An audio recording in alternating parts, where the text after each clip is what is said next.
Happy Sunday, y'all. Today I'm going to show you what's on the menu at the Thomas home. So today we're going to be making some smothered crockpot pork chops. And basically right now I am showing you my pork chops that I let sit overnight. I just put some salt, pepper, onion powder, and some, child, I can never say this, Worcestershire sauce and let that sit overnight. And you're just gonna need some chicken broth, cream and chicken soup, pork gravy powder, onion gravy powder, mushrooms, and onions. And you're just gonna pour everything into your crock pot. I start with the chicken broth. I pour the whole carton into the crock pot, and then I add in my powders, my gravy powders, cream of chicken soup, and then I add in my onions and mushrooms.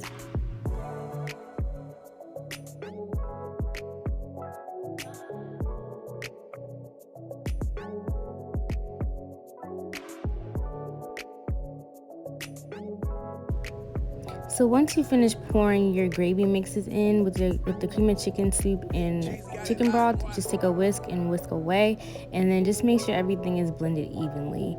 And then you can continue to put in your mushrooms and onions.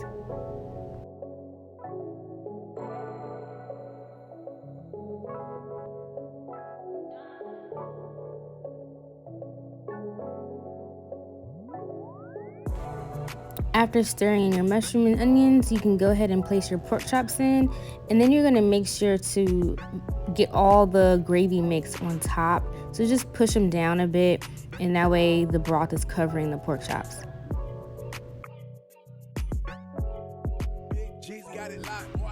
After letting your crock pot sit for 6 hours on low, you're going to take about 2 tablespoons of cornstarch, mix it in with cold water, and you're going to pour it into your crock pot.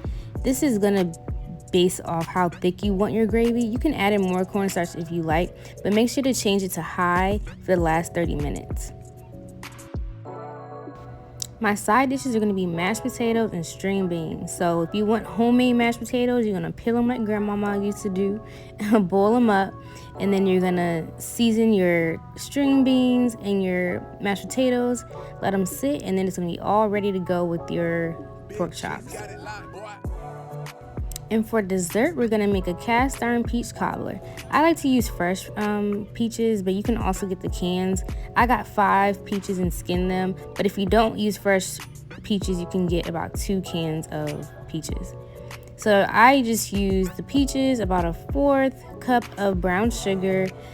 I use some vanilla extract, cinnamon, and nutmeg. Mix it all up really good. Make sure that the peaches are coated well, and then you're just going to pour in the peaches into the cast iron skillet.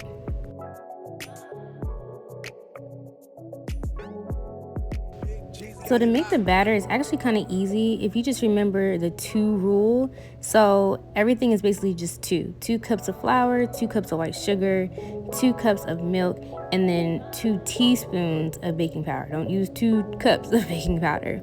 It's super easy, and then just mix it all up really well, and then that's going to be the top layer of the cast iron peach cobbler.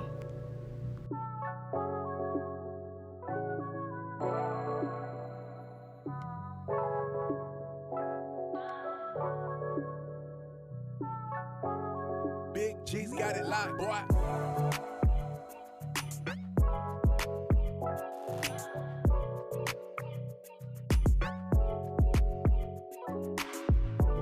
So before you add in your peaches, you're going to melt 2 sticks of butter. Then you're going to pour half into the pan, pour your peaches into the pan, and then the rest of the butter on top. And then of course last, you're going to pour the batter as the top layer.